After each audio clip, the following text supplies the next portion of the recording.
बात है, पाकिस्तानी मिलिटेंट्स और इनके सोल्जर्स ये इंडिया में घुसने की कोशिश कर रहे थे। इनमें से एक का पैर पड़ गया एक लैंडमाइन पर। अभी मैं आपको बताऊंगा, वैसे भारत ने 2021 में लैंडमाइन बिछानी स्टार्ट कर दी थी पाकिस्तान चाइना बॉर्डर पे। उसका एक रिजल्ट हम देख रहे हैं।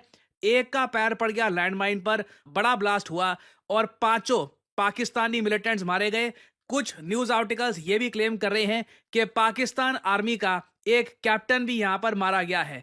और सिंस पाकिस्तान का एक लंबा इतिहास रहा है, जब भी इनकी कोई आर्मी का आदमी मारा जाता है इन्फिल्ट्रेशन में, मिलिटेंट्स के साथ पकड़ा जाता है, तो इसको ये लोग डिसोन कर देते हैं, कहते हैं हमारा नहीं है। मगर ये मूडी जो है रुकता नहीं है ना, रुकता नहीं है। जम्मू कश्मीर से इस वक्त की बड़ी खबर सामने आ रही है, जहां पर एलओसी पर 7 पाकिस्तानी घुसपैठियों को ढेर किया गया है। कुख्यात बीएटी के आतंकी भी इसमें शामिल हैं। एलओसी पर इंडियन आर्मी की बड़ी कामयाबी है। अब ये जो इंडिया रहा है ये मूडी का इंडिया है। 7 पाकिस्तानी आतंकवादी, अगर आप देखें तो टेक्निकली इनमें 4 अल बद्र के आतंकवादी थे और 3 पाकिस्तानी आर्मी के बॉर्डर एक्शन टीम थी। इससे पहले भी हम लोग इन्हीं किस्म की हरकतों की वजह से ही FATF में भी जा चुके हैं और मनी लॉन्ड्रिंग और टेररिज्म और न जाने कितने ही ऐसे प्रॉब्लम्स जो है वो पाकिस्तान फेस करता रहा है। पाकिस्तान क्रॉस बॉर्डर टेररिज्म है, पाकिस्तान की जो कैंसर है वो पाकिस्तान की बॉडी को खा रहा है। माय दीजिएगा, अमेरिकी सदर डोनाल्ड ट्रंप ने गजा पर कब्जे का मंसूबा पेश कर दिया है। क्या डोनाल्ड ट्रंप बगैर सोचे समझे बयान देते जा रहे हैं या फिर ये सब कुछ प्लानिंग के तहत आपको दिख रहा है? और हमें कहते हैं कि आप क्या हैं, आप एक दहशतगर्द स्टेट है। मसूद अजहर जैसे लोग जो हैं वो फिर दिखाई देने लगे हैं, फिर सुनाई देने लगे हैं। इसका मतलब यही है कि पाकिस्तान ने कोई सबक नहीं सीखा है। कोई एक रिस्पांस भी पाकिस्तान से नहीं जाता। कि यूनाइटेड नेशन ने अगर कह भी दिया है कि ये लोग टेररिस्ट हैं, तो उसमें हम तो मानते नहीं है भैया। हम तो तभी मानेंगे जब हमारा नुकसान होगा, और हमारा नुकसान हो रहा है। बांग्लादेश को ही देख लें, मतलब कि वो उन्होंने इंकलाब किया, ठीक है, अर्श पर थे, फर्श पे आ गए, अपने हमसायों से उन्होंने ताल्लुक खराब किए। हाफिज सईद को तो हमने जेल में इसलिए रखा हुआ है क्योंकि हिंदुस्तान की तरफ से खतरा है कि कहीं हिंदुस्तान के लोग इसको मार ना डालें।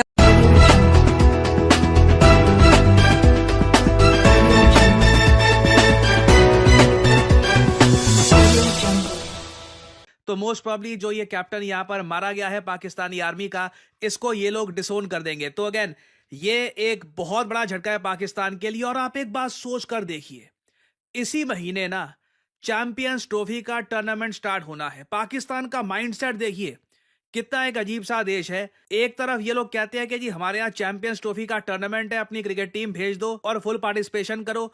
और दूसरी तरफ ये लोग हमास को इनवाइट करवाते हैं पाकिस्तान ऑक्यूपाइड कश्मीर में। पाकिस्तान की गवर्नमेंट से जब पूछा गया कि ये सब क्या हो रहा है, पाकिस्तान की गवर्नमेंट ने कहा कि देखो हमको पता नहीं कि ये यहाँ पे पता नहीं कौन हमास के ऑफिशियल्स आ गए, हमें इसके बारे में अवेयरनेस है नहीं। अब अजीब बात देखिए, जो अभी हुआ है ना 2025 में, ये फरवरी की 5 तारीख को बता रहे हैं कि रात को ये ब्लास्ट हुआ और पाकिस्तान के सारे मिलिटेंट्स और उनके आर्मी के लोग मारे गए। ये पहले भी हो चुका है, same script in the past हम देख चुके हैं। फर्क ये था उस वक्त भारत ने नई लैंडमाइंस, जो DRDO द्वारा बनाई गई नई लैंडमाइंस है, ये बिछाई नहीं थी। इससे पहले भी हम लोग इन्हीं किस्म की हरकतों की वजह से ही FATF में भी जा चुके हैं और मनी लॉन्ड्रिंग और टेररिज्म और न जाने कितने ही ऐसे प्रॉब्लम्स जो है वो पाकिस्तान फेस करता रहा है। लेकिन एक बार फिर जो है यही देखने में आ रहा है कि खैर कहा तो ये गया हाफिज सईद के लिए भी, जो कि अनमोल रतन हमारे जो हैं, उनमें हाफिज सईद का नाम कौन नहीं जानता। लेकिन हाफिज सईद के लिए कहा गया कि जिसको हाउस अरेस्ट किया गया है, ये लाहौर में है, हाउस अरेस्ट है। लेकिन कई लोगों ने कई बार ये भी कहा कि उसको मुख्तलिफ किस्म के इवेंट्स में देखा गया है। तो इसका मतलब तो यही है कि वो बाहर भी निकल सकता है और किसी ना किसी इवेंट्स में भी शिरकत कर सकता है, जो कि एक बहुत गलत बात है। और पाकिस्तान को प्रॉपर तरीके से इन लोगों को पकड़ के जो है सजा देनी चाहिए, ना कि इनको सजा बना के रखा हुआ है। लेकिन बात सारी वही है कि हमारे लिए तो जी अनमोल रतन है, हमारे लिए तो ये नेशनल हीरो हैं और इसीलिए इनको इतना बचा के रखा जाता है। बल्कि एक टीवी डिबेट के अंदर तो हमारे यहाँ की एक जो पॉलिटिशियन है वो ये भी कह चुकी हैं कि हाफिज सईद को तो हमने जेल में इसलिए रखा हुआ है क्योंकि हिंदुस्तान की तरफ से खतरा है कि कहीं हिंदुस्तान के लोग इसको मार ना डालें, उड़ा ना दें, इसलिए हमने इसको बचाने के लिए हाउस अरेस्ट किया है। वरना ये हमारे लिए हीरो है, ये हमारे लिए कोई मुजरिम नहीं है, ये हमारे लिए टेररिस्ट नहीं है। अब बाकी यूनाइटेड नेशन गई जैसे कहते हैं ना तेल लेने, कि यूनाइटेड नेशन ने अगर कह भी दिया है कि ये लोग टेररिस्ट हैं, तो उसमें हम तो मानते नहीं है भैया। हम तो तभी मानेंगे जब हमारा नुकसान होगा, और हमारा नुकसान हो रहा है, लेकिन इसके बावजूद अभी तक हम मानने को तैयार ये नहीं। पाकिस्तान क्रॉस बॉर्डर टेररिज्म है, पाकिस्तान की जो कैंसर है वो पाकिस्तान की बॉडी को खा रहा है। कोई एक रिस्पांस भी पाकिस्तान से नहीं जाता। पता नहीं हमें अंग्रेजी बोलनी नहीं आती, हमारे उर्दू बोलनी नहीं आती, हमें पंजाबी बोलनी नहीं आती, हमें किसी जुबान में तो जवाब देना आता है ना, उस जुबान में जवाब देने की कोशिश करनी चाहिए। पता नहीं कब हम जवाब देंगे। वैसे हम कहते रहते हैं जी कि वो अफगानिस्तान के अंदर जी वो इंडियन बैठे हुए हैं, वो हमें ये कर देते हैं, वो कर देते हैं। मैंने कभी फॉरेन ऑफिस या जो हमारे रिस्पॉन्सिबल लोग हैं उनके मुंह से तो नहीं सुना। पता नहीं कहीं करते होंगे, कहीं बंद कमरे में अंदर बैठ के, मेरे नॉलेज में नहीं है, ना वो पब्लिक डिस्कोर्स में है। ठीक है जी, मीडिया तो सारी बात मसरूफ है, वो अडयाला जेल और इमरान खान से बाहर ही नहीं निकलता। उसको ये समझ है कि दुनिया का जो फोकल पॉइंट है ना वो अडयाला जेल है।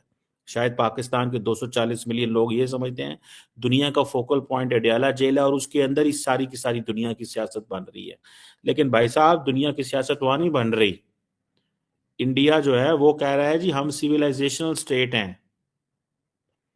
वो कहते हैं हमारी जो हिस्टोरिक टेरिटरी है, एथनो लिंग्विस्टिक हम जो ग्रुप हैं, हमारी जो बॉडी ऑफ गवर्नेंस है, हम एक यूनिक सिविलाइजेशन है। We are a country of 1.4 billion people. ठीक है जी। अब ये देखें, वो कहते हैं जब आप सिविलाइजेशनल स्टेट किसी को कहते हैं, बेसिकली आपका जो एम्फेसिस होता है, आपका जो फोकस होता है, that is on historical continuity. वो जो कल्चरल यूनिटी की बात करते हैं, वो जियोग्राफिक रीजन की बात करते हैं। ठीक है ना जी। तो ये चीज समझने की जरूरत है कि वो आपको ये कह रहे हैं कि भाई साहब हम सिविलाइजेशनल स्टेट हैं, आप दहशतगर्द स्टेट हैं। हम मतलब how can we project and present our master narrative?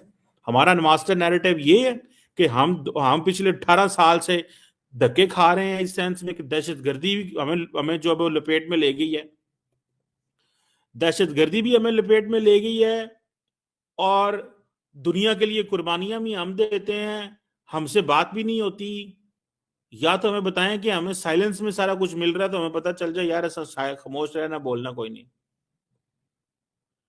सो ये जो वो अपने आप को सिविलाइजेशनल स्टेट कहते हैं और हमें कहते हैं कि आप क्या हैं, आप एक दहशतगर्द स्टेट है। और वो कहते हैं साउथ एशिया में सिर्फ आप ही एक एक्सेप्शन है। This is what doctor Jaishankar is saying.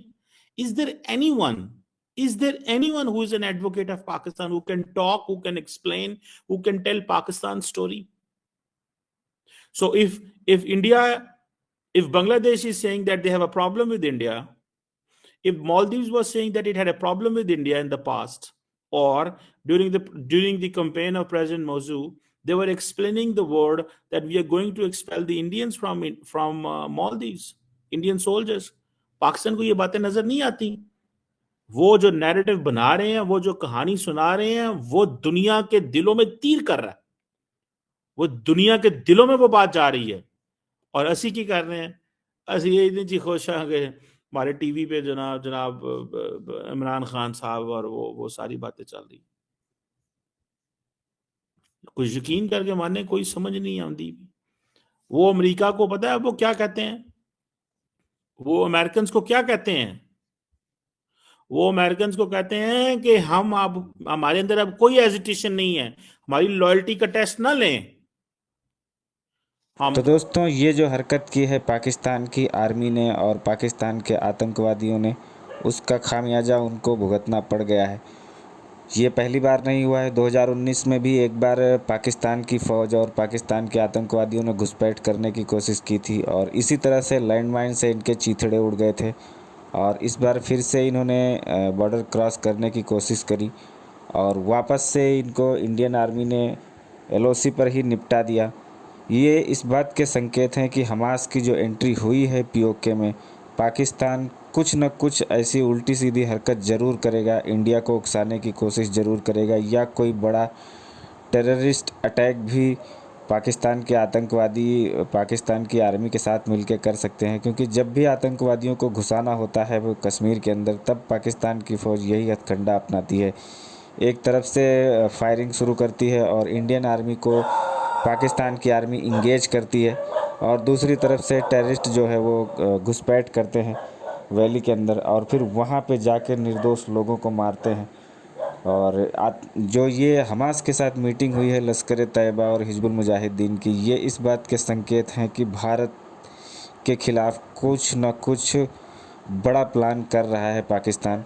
और इस बार अगर कुछ भी बड़ा करने की कोशिश करेगा पाकिस्तान, तो उसको भारत सरकार बिल्कुल भी बर्दाश्त करने वाली नहीं है, चाहे इनके साथ हमास हो या कोई भी हो।